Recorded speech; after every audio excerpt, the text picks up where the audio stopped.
अस्सलामुअलैकुम, मैं हूं इरफान समोर। दोस्तों, पाकिस्तान में इस वक्त फतवों का सीजन चल रहा है। फतवा खेला जा रहा है। चाहे वीपीएन हो उस पे फतवा लग जाता है, इंटरनेट हो उस पे फतवा लग जाता है, कोई तस्वीर बनाए उस पे फतवा लग जाता है, यूट्यूब चैनल की कमाई पे फतवा लग जाता है। और अब सबसे बड़ा फतवा मरियम नवाज साहिबा पर लग चुका है और ये बड़ा हैरानकुन फतवा है। इसका मजहबी एस्पेक्ट भी देखेंगे और इसका इंतजामी एस्पेक्ट भी देखेंगे। इस पर बात करेंगे किसने क्या फतवा लगाया, इसके क्या असरात होंगे, इस पर भी बात करेंगे। साथ ही साथ पाकिस्तान तहरीक इंसाफ ने जिस तरह से तैयारियां की हैं और पाकिस्तान तहरीक इंसाफ के खिलाफ जो क्रैकडाउन हो रहा है वो बड़ा खतरनाक हद तक हो रहा है और तहरीक इंसाफ का जो प्लान है वो किस हद तक सक्सेसफुल होगा, इस हवाले से ऐसी हैरानकुन इंफॉर्मेशन आपको देने जा रहा हूं। दो एक्सपर्ट्स मेरे साथ मौजूद हैं, इनका इंट्रोडक्शन भी करवाऊंगा, इनकी कीमती राय भी लेंगे और इनसे इंफॉर्मेशन भी लेंगे। लेकिन उससे पहले एक बात आपको बताता चलूं जो हमेशा मैं कोट करता हूं। आपका जो मेन स्ट्रीम मीडिया है, once upon a time I was part of that media, इस वक्त सिर्फ और सिर्फ प्रोपेगेंडा कर रहा है, नैरेटिव बिल्डिंग कर रहा है, इमरान खान का इमेज डिस्ट्रॉय करने की कोशिश कर रहा है। इसके अलावा इसके पास कुछ भी नहीं है। दूसरी जानिब इसकी आड़ में ये वारदाती मुसलसल बारीक वारदातें डालने की कोशिश कर रहे हैं। एक वारदात अभी इन्होंने डाली है, मैंने गुज़श्ता वीलॉग में इनकी वारदात एक्सपोज की है, आगे भी करते चलेंगे आपकी सपोर्ट के साथ। आपने करना सिंपल है, अगर अभी तक इस चैनल को सब्सक्राइब नहीं किया तो सब्सक्राइब लाजमी कर लीजिए और बेल आइकन पर क्लिक कर दीजिए ताकि हर नई आने वाली वीडियो टाइमली आपको मौसूल हो जाए। मेरे साथ एहसान साहब मौजूद हैं। सबसे पहले एहसान साहब की तरफ आऊंगा। एहसान साहब, फतवों का सीजन जारी है, वीपीएन पे फतवा लग चुका, ठीक है, तो उसके अलावा मरियम नवाज साहिबा पे भी फतवा लग चुका है, इस पे बात करेंगे। इससे पहले पाकिस्तान तहरीक इंसाफ 24 नवंबर आ गया है, ये जो प्लान लेकर आ रही है, आपको क्या लगता है? पाकिस्तान तहरीक इंसाफ कह रही, कोई कह रहा है 5 लाख बंदा निकलेगा, कोई कह रहा है 25 लाख बंदा निकलेगा। मैं कहता हूं कि 1 लाख बंदा भी निकल आए तो क्या इम्पैक्ट पड़ेगा। और ये भी आ रहा है कि जी पाकिस्तान तहरीक इंसाफ इस वक्त जो है वो लीडरशिप जो है वो आना नहीं चाह रही और आएगी भी तो नाकाम होगी। किस तरह से देखते हैं? देखें जी इरफान साहब, सबसे पहले तो आपका बहुत शुक्रिया। कैदी नंबर 804 का जो कंटेनर है वो इस्लामाबाद में पहुंच चुका है। वो एक मैंने वीडियो भी देखी है। अच्छा, आपको मजे की बात बता दूं, आपकी बात कंटिन्यू करने से पहले कता कलामी की माजरत। अब कुछ कंटेनर्स ऐसे हैं, कंटेनर रखे हैं, लोग क्या करते हैं उसके ऊपर इमरान खान का नाम लिख देते हैं, वो जनाब वो बिल्डोजर आता है वो उठा के ले जाता है। हाँ, कहते हैं ये कंटेनर हटाने का सबसे आसान तरीका है। हाँ जी, ये भी आपकी बात ठीक है। और आप कह रहे थे कि तहरीक इंसाफ के कुछ जो मेन लीडरशिप है क्या वो आएगी या नहीं आएगी। जिनका मुझे पता है, जिस तरह से शहरयार अफरीदी साहब हैं, वो लंदन से स्पेशल पाकिस्तान आ गए, वो आ गए हैं, पाकिस्तान आ गए हैं और वो भी एक बहुत बड़े काफिले के साथ इस्लामाबाद 24 नवंबर को आएंगे। इसी तरह बड़ी सख्ती के साथ पाकिस्तान तहरीक इंसाफ के जो चेयरमैन है खान साहब ने, यानी इमरान खान साहब ने अडयाला जेल में ये कहा है और मेन लीडरशिप को कहा है कि भाई आपने जितने भी एमएनए एमपीएस हैं पूरे पाकिस्तान में, उनकी आपने ड्यूटी लगानी है। जो एमएनए है वो कम से कम 5,000 से 10,000 बंदे लेकर पहुंचे। अगर नहीं लेकर आता तो फिर उसका यानी पीटीआई के साथ कोई ताल्लुक नहीं है। पहले ये था कि वो जनाब ड्रामेबाजी चल रही थी, कोई बंदे लेके जाता था, कोई नहीं लेके जाता। इस बार कहा गया है कि भाई एक आप वीडियो क्लिप बनाएं, जितने लोग आप लेकर आ रहे हैं और वीडियो क्लिप हमें भेजें, यानी मेन लीडरशिप को भेजें, तो वो खान साहब को दिखाया जाएगा। यानी ये खब्बी सज्जी वाला चक्कर नहीं है। अब भाई जो दिखता है वो बिकता है। तो अब मुझे ऐसा लग रहा है कि तहरीक इंसाफ ने इस बार जो मनसूबाबंदी की है उसमें कहीं तक काफी हद तक कामयाब होते हुए पाकिस्तान तहरीक इंसाफ अब तक, हालांकि एक भंड भी मार दिया है पीटीआई की मेन लीडरशिप ने ही, यानी बुशरा बीबी ने, जो सऊदी अरब पता नहीं कहां से ला के उन्होंने बीच में रख लिया। जरूरत नहीं थी सऊदी अरब की, भाई आप अपनी तैयारी करो, एनर्जी वेस्ट क्यों कर रहे हो किसी और इस तरह के बयानबाजी करने में। लेकिन फिर भी मैं बड़े वसूख से यह बात बता रहा हूं क्योंकि कुछ एमएनए देखें मेरे काफी एमएनए एमपीज के साथ राब्ते हैं, तो उनसे जो इंफॉर्मेशन मुझे मिली है उसके मुताबिक बहुत बड़ी मैं समझता हूं कि तादाद में पीटीआई के जो कारकुनान हैं वो केपीके से भी जा रहे हैं, वो सिंध से भी जा रहे हैं, वो जनाब पंजाब से भी जा रहे हैं और बाकी एरिया से भी आ रहे हैं इस्लामाबाद की तरफ।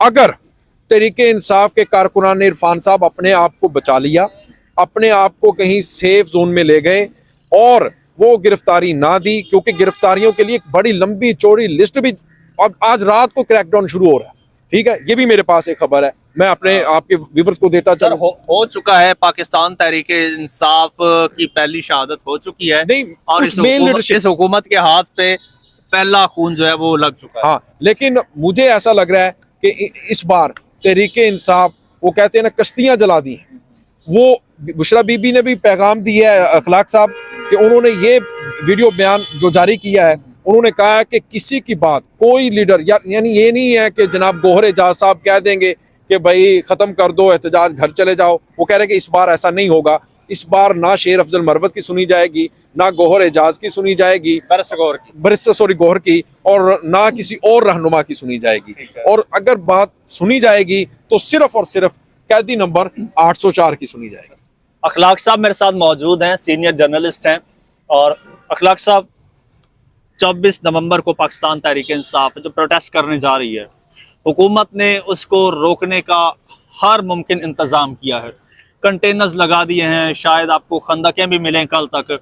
दूसरी जानिब हुकूमत जो है, हुकूमत किसी और के जरिए इनडायरेक्टली ताजरों के जरिए अदालत पहुंच गई है।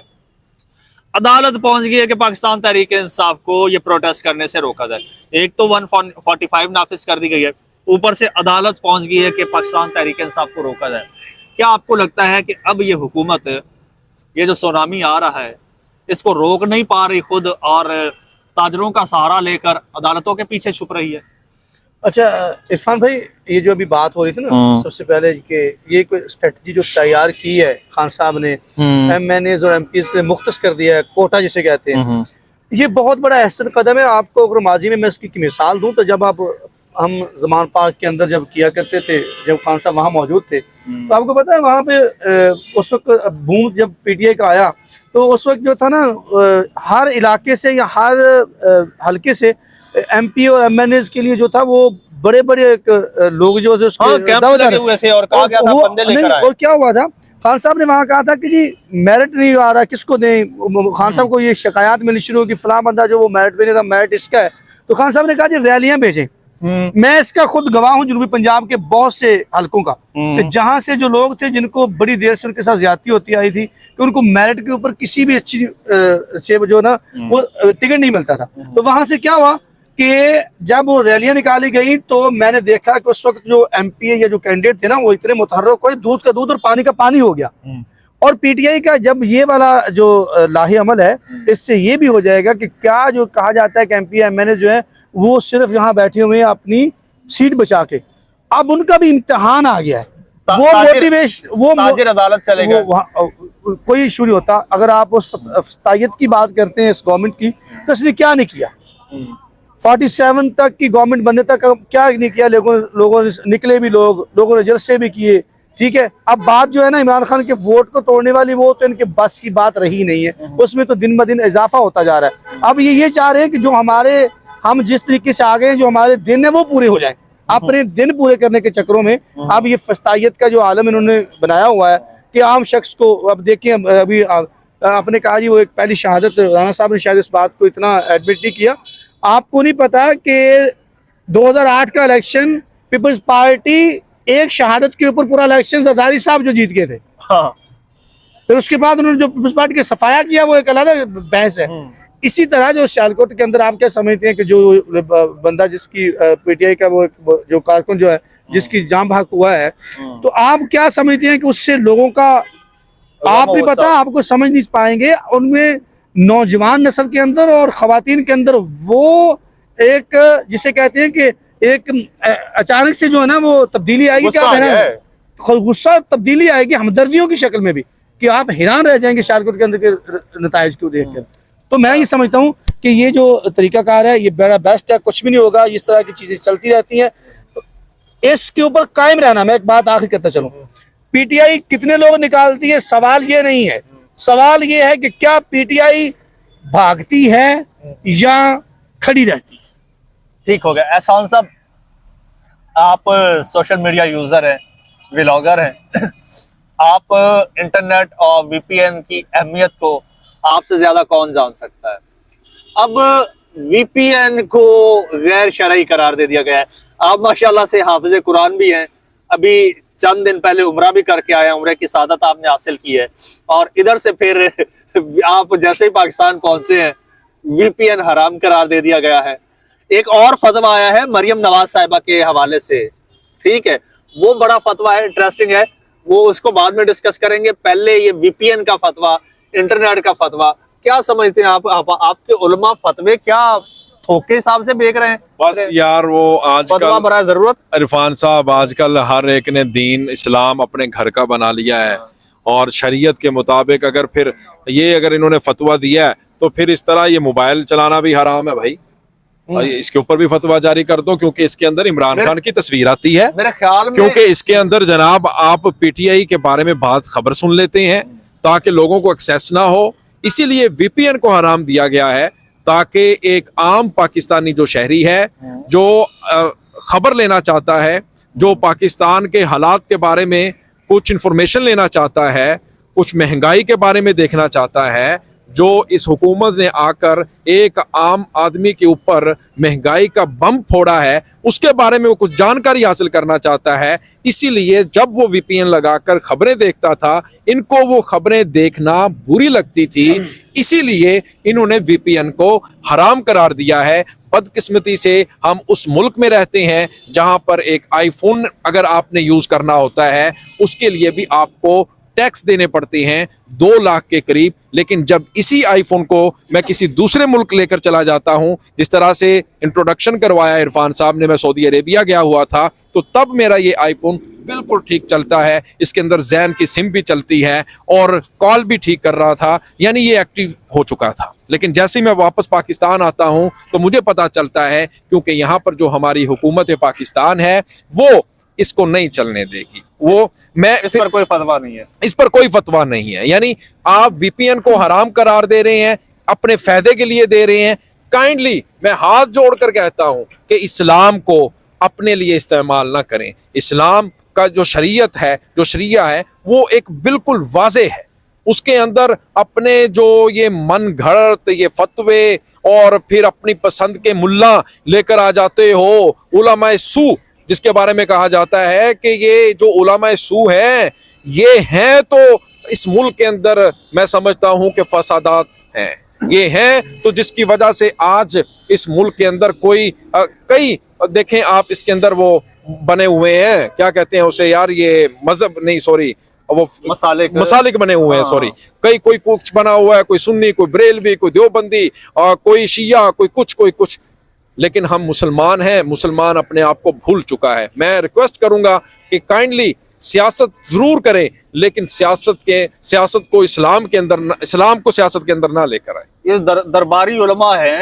हाँ वही करते हैं। हाँ। अच्छा खैर, अखलाक साहब, मरियम नवाज साहिबा हो, शहबाज शरीफ साहब हो, या फिर ये फेडरल गवर्नमेंट हो या सूबाई गवर्नमेंट हो, ये वो कहते हैं ना एक ही थाली के चट्टे बट्टे हैं, ठीक, इनमें कोई डिफरेंस नहीं है। चचा भतीजी की हुकूमत है, एक तरफ चचा की हुकूमत जो है वो फतवे दिलवा रही है, इस्लामी नजरियाती काउंसिल का फतवा आ रहा है, दूसरी जानिब एक और फतवा बड़ा इंटरेस्टिंग आया है। अब वो फतवा आया है जी अलामा नासिर मदनी का।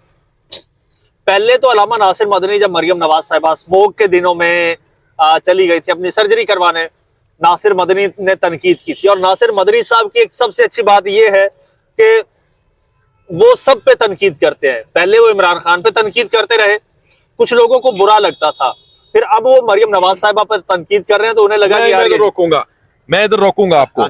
देखें, ओ तनकीद इसलिए करते ने, उन्हों का कोई काम नहीं होया सोने, मैं सच्ची गल कर रहा, ओ इमरान खान के खिलाफ सी, हाँ जी, ਉਹਨੂੰ नेड़े नहीं लाया, ਉਹਨੂੰ कोई ओहदा नहीं दिता, जिस तो वजह मदनी भी फट गया है। चले वो एक अलग बहस हो सकती है, लेकिन यहाँ पे हम बात कर रहे हैं जब मरियम नवाज साहिबा जनेवा गई थी, उन्होंने तनकीद की कि यहाँ पर लोग ये स्मोक से मर रहे हैं, हमें यही अगर बीमारी हो तो हम कहाँ इलाज करवाने जाएं, आप तो जिनेवा चली गई। अब क्या हुआ है, अब जब इस्लामी नजरियाती काउंसिल वीपीएन पे फतवा दे रही है तो अल्लामा नासिर मदनी साहब ने एक फतवा दिया। उन्होंने कहा जी एक फतवा मैं भी देता हूँ। उन्होंने कहा इस्लामी नजरियाती काउंसिल यहाँ तक तो कहती है कि वीपीएन हराम है, इससे आगे जब बात आती है औरत की हुक्मरानी पर तो वहां पर इस्लामी नजरियाती काउंसिल जो है वो खामोश हो जाती है। तो अल्लामा नासिर मदनी ने कहा कि इसमें मैं फतवा देता हूँ कि ये हुक्मरानी हराम है। क्या कहेंगे इसके बारे में? अच्छा, ये बेसिकली एक मजहबी बहस है। मैं जिसको इस्लाम जो है ना उसका ताल्लुक जो है ना वो असूल व ज़वाबित से है। जो इस्लाम है वो किसी खास हुलिये का नाम नहीं है, किसी खास एक फ़िरके का नाम नहीं। इस्लाम है ओवरऑल इंसानियत का बात करता है, उसमें असूल व ज़वाबित देता है, माशरे के अंदर तरक्की कैसे कर रही है, माशरे के लोगों की फलाह के लिए, और माशरा फैलता फूलता कैसे। अब देखिए, अब जो बात करते हैं फतवों की, तो फतवों का ये बेसिकली जिसकी बात करते हैं आप उलमा कहते हैं, इनको उलमा नहीं कहना चाहिए, ये बेसिकली आलाकारी का किरदार अदा करते हैं। जिस तरह एनजीओज़ के थ्रू अपने मफादात पूरे किए जाते हैं, यहाँ पे हमारे एक बड़े बदकिस्मती से कहना पड़ता है जो हमारा मजहबी तबका है ये आलाकारी का किरदार अदा करता है।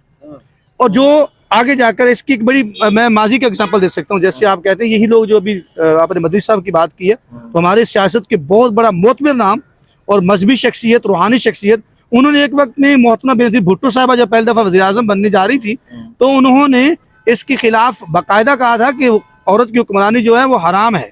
ये फतवा आज से नहीं हुआ। तो अगर अकॉर्डिंग टू वो एक हिस्ट्री को लेते चलते जाएं तो फिर ठीक है, मदनी साहब भी क्या कह रहे हैं, लेकिन सब कुछ चलता है। फिर वही मौलाना साहब जो थे उनकी हुकूमत के अंदर काबीना में भी रहे, काबीना से मुराद है कि उनकी कमेटी के चेयरमैन भी उन्होंने बनाया। ठीक है, ये चीज़ें चलती हैं। अब वो आजकल वो उन्हीं के साथ चलते हैं। तो ये मदनी साहब ने भी जो है वो स्टंट खेला है, तो उनको खेलने दें। लेकिन मैं ये समझता हूँ कि इस तरह के फतवे नहीं, आप कोई असूल व ज़वाबित दें, ऐसे असूल व ज़वाबित दें कि जिससे नौजवान के अंदर शऊर आए और वो इस जो जाबराना हुक्मरानी है, ये जो फस्तायत का दौर है, उनको शऊर मिले। इनके साथ थे ये नून लीग चलें, ठीक, बिल्कुल सही कहा। तो आपको ये समझना होगा कि मजहबी तबका जो है ये आलाकारी का किरदार अदा करता है। इसकी तारीख मौजूद है पाकिस्तान के अंदर। मैं एक बात और बताता हूँ आपको, एक और भी हिस्ट्री बता दूं। ये उलमा जिनकी आप बात कर रहे हैं ना फतवे देना, एक वक्त में इनके खिलाफ ये जो आपकी ये मुख्तलिफ एजेंसियों के खिलाफ इस्तेमाल किए गए, ये आपका लेस आप खाते हैं ना, इसके एक वक्त में उलमा ने इसके खिलाफ फतवा दे दिया, हिस्सा नहीं मिलता था, क्या वजह बात है। फिर उन्होंने इनको बाकायदा जो हिस्सा दिया, तो उसके बाद उनको टीवी पे बिठा के एक प्रोग्राम के अंदर और कहा गया कि ये हलाल होते हैं, वो गलती से किसी ने कह दिया, खिलाया गया इनको। ये हिस्ट्री इस तरह की है, तो इस पे ना ही जाए तो बेहतर है। इनके फतवों पे ये कौन सा फतवा है, ये तो जिसे कहते हैं ना जरूरत, हाँ बराए जरूरत है। ठीक है, और इसी तरह चलता रहना है। लेकिन मैं ये समझता हूँ कि आपने इन चीजों से अवॉइड करके कौम को और लोगों को शऊर देना है। चलें जी, आप दोस्तों का बहुत शुक्रिया, मेरे देखने वाले नाजरीन का बहुत शुक्रिया। अगर अभी तक चैनल को सब्सक्राइब नहीं किया तो सब्सक्राइब लाजमी कर लीजिए, बेल आइकन पर क्लिक कर दीजिए, क्योंकि आगे 24 नवंबर आ रहा है। 24 नवंबर की हर अपडेट मिन ऑन फिल फॉर इंशाल्लाह आप तक पहुंचाने की कोशिश करूंगा। फिलहाल इजाजत दीजिए, अल्लाह हाफिज।